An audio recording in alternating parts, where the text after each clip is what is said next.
Hello, I'd like to welcome everyone to our event today, releasing a report that TRIP has released on the transportation system here in Montana. My name is Rocky Moretti. Moretti is spelled M-O-R-E-T-T-I, and I'm the Director of Policy and Research with TRIP. TRIP is a national group based in Washington, D.C. that looks at the condition of the transportation system. We look at it at the local, state, and national level.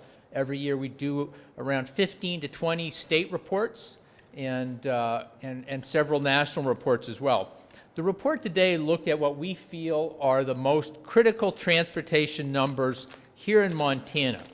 And the first one is we look at what is the cost to the public of a transportation system that oftentimes has roads that are in poor condition, that are beating up your vehicle, of a transportation system that sometimes causes delays and slows people down, so it's causing you more time, and also the cost of traffic crashes, which have very, obviously, most critically, traffic crashes have personal and emotional consequences, but also have significant economic costs.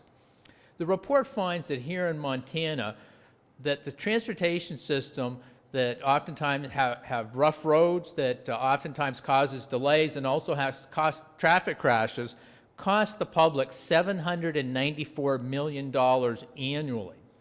If I can break that down a little further, we estimate that motorists in the state are paying an additional $296 million annually maintaining their vehicle because those rough roads are putting a lot more stress on vehicles. Vehicles run out that much more quickly and need to be replaced, and they need more repairs. We also estimate that the cost of delays caused by congested and busy roads and highways in the state is $170 million annually, looking at the cost of that lost time. And we estimate the cost of serious and fatal traffic crashes, the economic costs here in Montana, is $328 million. We also note in the report that statewide, the Montana Department of Transportation estimates that ideally it should be spending an additional $874 million annually if it was going to maintain all of the state's roads and bridges in good condition and also move forward with a variety of projects to improve safety and enhance economic development in the state. In fact, just last month we saw that the state cut $144 million in projects here in Montana because of a lack of funding. That obviously is going to mean less jobs next year in the sectors that build and maintain the system, and also very critically, in long term, the state is not going to gain the benefit of those projects. The report also includes a list of 50 major projects statewide that need to move forward. The need has been recognized to either improve conditions or to improve safety or also efficiency, and the money's just not there to move it. To move forward with those projects. The report also points out that Montana is one of the fastest growing states in the country. The report points out that 32%, since 2000, the report points out that in Montana, vehicle travel's up 32%. That's the fifth highest level in the country. It's a reflection of economic growth. That's certainly a very positive, but it also means that the system is much more heavily traveled, it's under more stress, and just last year, we saw vehicle travel in Montana up another 3.3%, again, one of the fastest growth rates in the country. And so the challenge is to accommodate this growth with a transportation system that's well maintained and efficient. We also took a look at the pavements on the major roads in the state, major roads and highways, and found that 34% of urban roads in Montana are in poor condition. Again, a significant challenge, not just to state government, but also to local government. We also looked at, and I understand just from what I was hearing in the hallways, that another bridge in the state has been closed due to inspections that found some problems with the bridge. And the report notes that 8% of bridges here in Montana have been rated as structurally deficient. That's based on ongoing inspections. Many of those bridges remain open because the inspections indicate that they can still remain open safely, and yet there's structural deficiencies that need to be addressed. And with travel increasing, on those bridges across the state. It's critical that the state is able to move forward and reduce the number of structurally deficient bridges to zero. And then finally, two final points. The state's economy, where over $100 billion in goods are shipped annually, 2/3 of those are moved by trucks, obviously on the roads and highways in the state, and another 12% by multiple modes that would include trucking. So the state's economy relies very heavily on the condition of its highways and bridges. And then finally, a very serious challenge here in Montana is the traffic fatality rate is 50% higher than the national average. That's a significant challenge in a state where on average approximately 200 people per year are being killed and many more being injured in serious traffic crashes. And we know from experience and a lot of research that in about 1/3 of those fatal traffic crashes, the lack of adequate safety features was a contributing factor. Not necessarily didn't cause the traffic crashes, but the lack of rumble strips, paved shoulders, good intersection design, all of those contributed to the seriousness of the traffic crash. So that's another very serious challenge in Montana. And we know that states that invest in making the transportation system as safe as possible are rewarded with a significant reduction in fatal and serious traffic crashes. So I'm going to conclude there. We're going to hear from several other speakers here in Montana. The first is Webb Brown with the Montana Chamber of Commerce.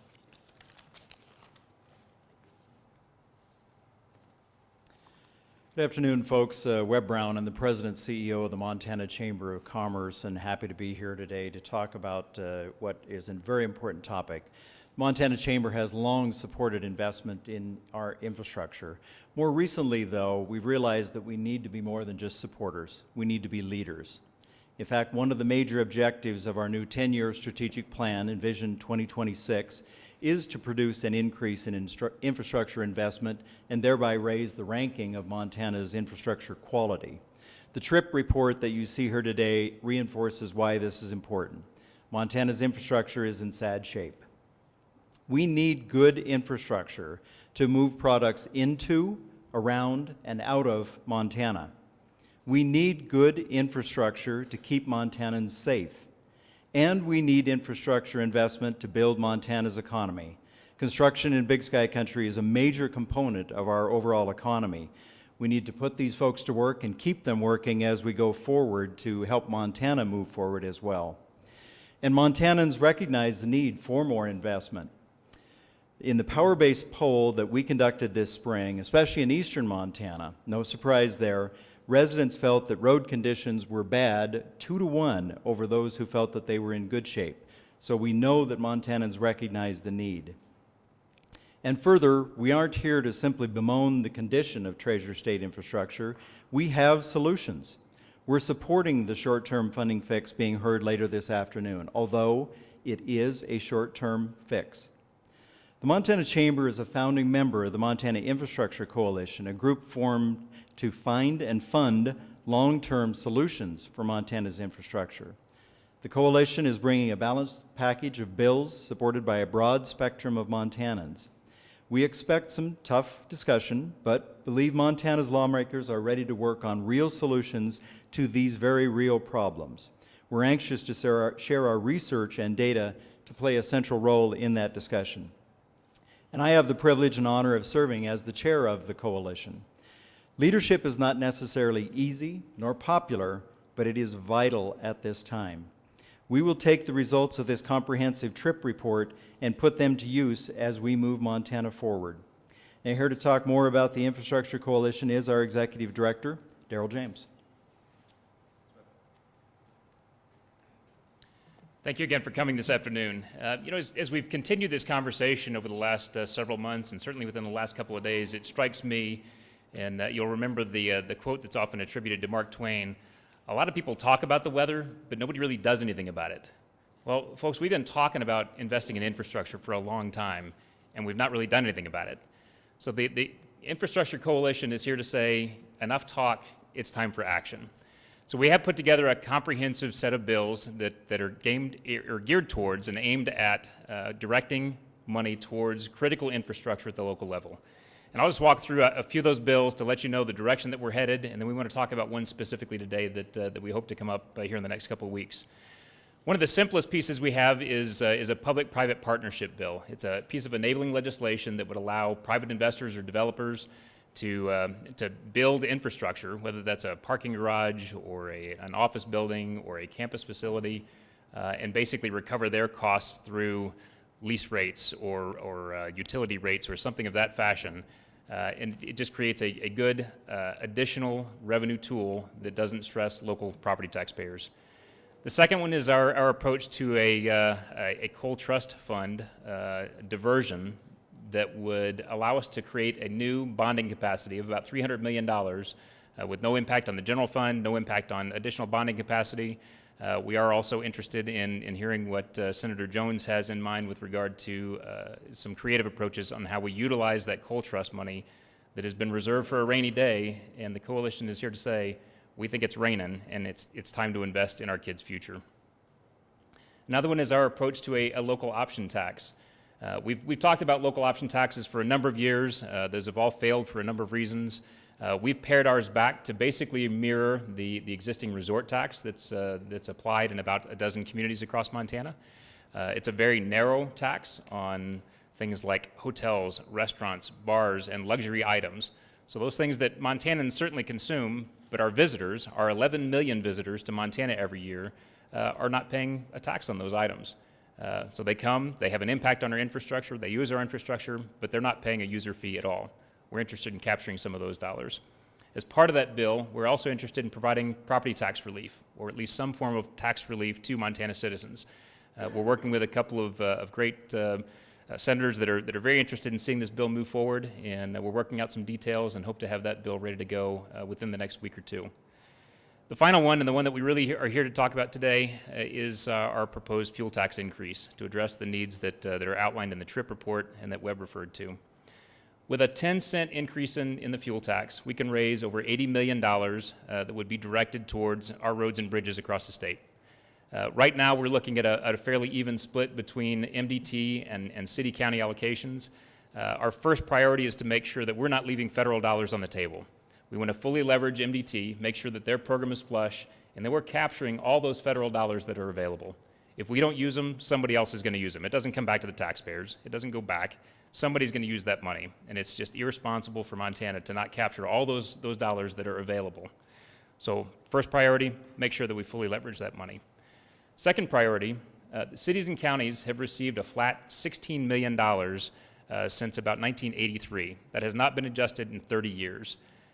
So a significant portion of this increase, right now we're talking about 60%, would be allocated to city-county governments. That's further broken out into a different funding formula for both cities and counties. But on average, the city and county allocation would increase by about 240% over what they get today. So some of our eastern rural counties are getting somewhere in the tens of thousands of dollars a year. And frankly, they couldn't replace a street light for the amount of money they're getting through the fuel tax today. They would see revenues somewhere in the order of $500,000 annually from this bill alone. So we're pretty excited about what we'd be able to put into Montana's aging and ailing roads and bridges across the board, not just at MDT, not just on the primary systems, but out there in rural Montana where we're seeing some of the most decrepit road and bridge conditions. So the coalition stands here and says this isn't just a necessary fix, it's a responsible fix, and it's something that we need to see move rapidly through the session to ensure that we've got the ability to continue to engage in commerce on a regional basis, and that we're providing safe and efficient roadways for our kids, our families, and our employees. With that, I would like to ask Representative Garner if he'd like to talk a little bit about the bill and what role he sees this moving forward in the legislature. Thank you. Absolutely. I've got a broke finger, so I'm left-handed this week. So my name is Frank Garner, and I'm a representative from Kalispell from House District 7. And there's a couple of things I want to talk about today. And first, I think people that know me know I'm a private business person. I'm an experienced administrator, but really I'm a career public safety guy. I worked as a police officer for a couple of decades. I've been in Afghanistan, and to me, before we'd go out and do anything, it was important for us to understand the mission. the mission here is about public safety. That's why I agreed to be involved. I've looked at the TRIP report, and among other things, what I can't believe is that we are third in the nation when it comes to fatalities on our roadway. Now, that's not all about engineering and the road structure, but it has a lot to do with it. I recognize the businessman in me does write the $100 billion that travels on these roads, but when I look at bridges, that we see nearly 10% of them are outdated, that 8 of them have structural deficiencies, I'm not willing to go back home and tell the folks that sent me here that we were just going to talk about this again, right? We know there's a problem. We know there's a deficiency nearly $1 billion a year. So what's good for me to do is look at a report like this and to be able to begin to wrap my hands around it, and that's why I've agreed to carry the Bridge and Road Safety and Accountability Act. I really intend for it to do 3 things. Now, until they give me the chance to do these things unilaterally, it's going to take probably a few different turns before it's said and done. But it starts with the mission, and the mission is the safety of our bridges and roads. That's the number one thing I'm looking at. This act is intended to do 3 things. First, it's to look for efficiencies. We intend to look for all the efficiencies we can before we look at revenues. The second thing it's going to look at is revenues. There is likely going to need to be an increase in the fuel tax so that we both capture that federal money and we give some relief to the cities and counties in this state. State doesn't do all that work on the bridges and roads. And the third thing it's going to do is it's going to make sure we're accountable for doing what we said we're going to do. We are going to make sure that the departments involved in this report back in the interim to the legislature, to the appropriate individuals, and that every one of us knows, every legislator knows before they come back to session here what exactly that money was spent on. We are not coming back again to find $120 million worth of road projects have been put on hold because we did not set aside $14 million. So, but the beginning of this process is the relationship that I now have with this coalition and with other stakeholders. Now we need to go out and develop that same interest in the legislature, take their input, put that into this bill, and that includes the executive too, because they taught me early on last session that this is a 26, 51, and 1 deal if we're going to be successful. As a career public safety person, I am not going home again to tell people that we just talked about public safety. They sent me here to be something more than a witness. They sent me here to do something about the public safety issues. This is one of the things we should be involved with in government. And it's to that end that I'm happy to be able to be involved with the legislative process on this act, and I look forward to the opportunity to work with the stakeholders on it. Thank you.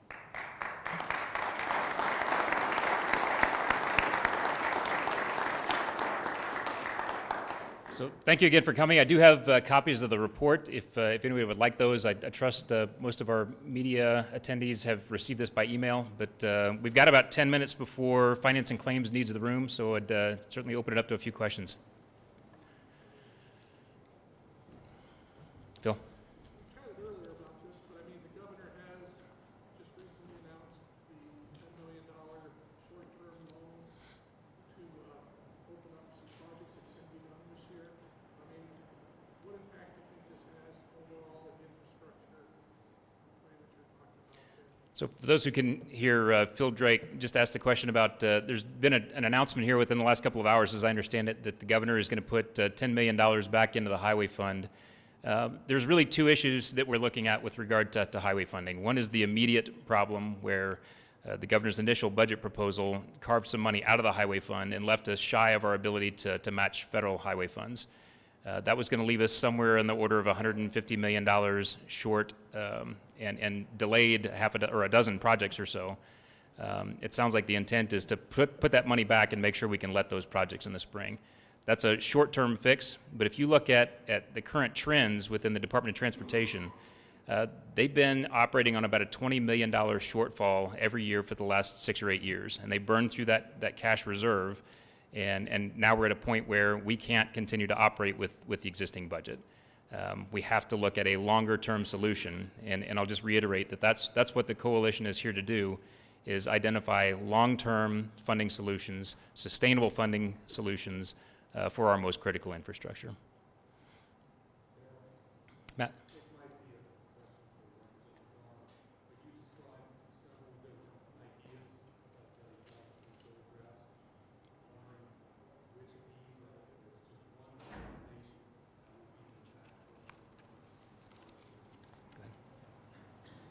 You bet, thanks for the question. So the question is, how many of the elements that the coalition supports will be in that act?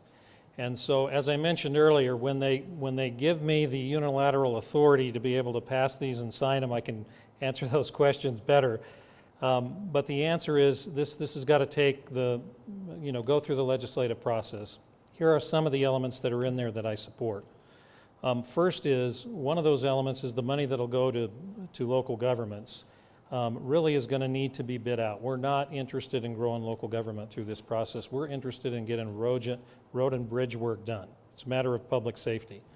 I think some of the other elements that we're interested in are making sure we get the $200+ million match. I think it would be irresponsible of us, once we take a look at this TRIP report, to send $200 million outside of this state and not fix our roads and bridges with it. So I think on some of those main elements, we agree completely, but there are other things for us to consider. Some of that, as I said, is the accountability part. We're going to make sure we know where all of the money involved in this act is spent, and we're going to try to find every efficiency we can. For instance, I'm carrying another bill that's going to give the Department of Transportation the opportunity to look differently at how they manage contracts. And the National Academy of Sciences has determined that this process will save us money. And we're going to try to give them the opportunity to make sure that we're being as efficient as we can. Then we'll look at revenue. So the package will likely look different than exactly what the coalition has proposed, because that's the nature of the way this process works. But I agree to a great extent with the conclusions and measures of the coalition. Just as a follow-up, just to be clear, will the legislation bill be introduced with the 10-cent gas tax increase in there, or is that the end? Right, so the question is, will the 10-cent proposal to be in there, and that is yet to be determined, right? We're going to look at revenues after we look at those other efficiencies. We're not just going to create a pot of money and then try to go look for a place to spend it. We're going to see what needs to be done. What we know now from this report is it's nearly $1 billion deficient annually. We're nearly $1 billion in funding deficiencies right now. So it is time for us to act, and it is a matter of leadership, as Webb Brown said, and that's what we intend to do through this act. Does the gas tax remain if gas gets up to $4 a gallon? So the question is whether the fuel tax would adjust with a differentiation in price. And the way the current code is written, it's a specific cents per gallon amount, and that would remain the case. It would not adjust with any fluctuation in price per gallon. Okay. Chuck? Yep. So you feel mainly will have a fuel tax in it, but the state wouldn't be able to implement it until look at all the efficiencies?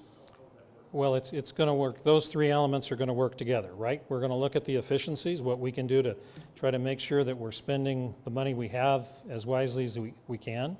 Then we're going to look at the revenues and what money we think we need to raise to both help local governments and to make sure that we capture that match. And I think it's about a 7-to-1 match, right? For every dollar that we do, that we put into it, we're going to get about $7 back. And if you want to see me afterwards, I'll make that deal with you all day long.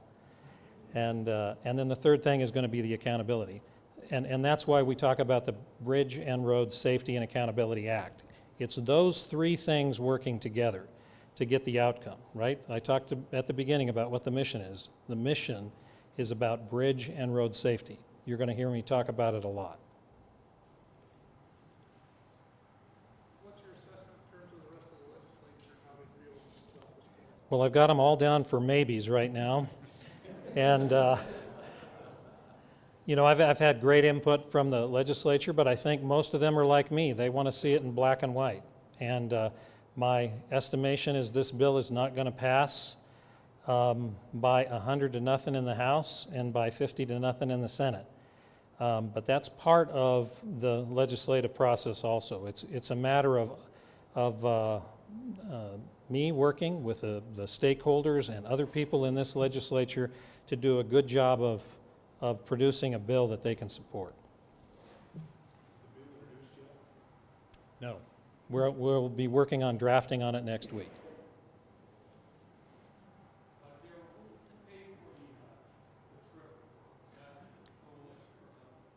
No, TRIP is, I might ask Rocky to come back up and explain, but TRIP is a nonprofit organization that collects this kind of data nationwide.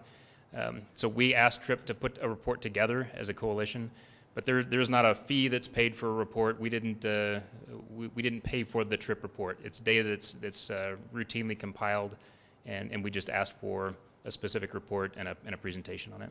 Yeah, if I could add to that. Absolutely, Rocky. Yeah, I mean, it's a very valid question. TRIP is an organization that's supported by a variety of transportation organizations across the country. We're an advocacy organization for a well-maintained, efficient, safe transportation system. And we do around 20 state reports a year. And as Darrell pointed out, although we're not paid a fee to write these reports, we certainly look for allies across the country, organizations who at the state level share our goals to work with in terms of releasing these reports. We've got about 2 more minutes. Any final questions? Okay, don't forget to visit our website, mtinfrastructure.org, if you've got other questions or need any further information. And I'll hang around here in the hall for a couple more minutes if anybody's got follow-up questions. But thank you all very much for coming. Appreciate it.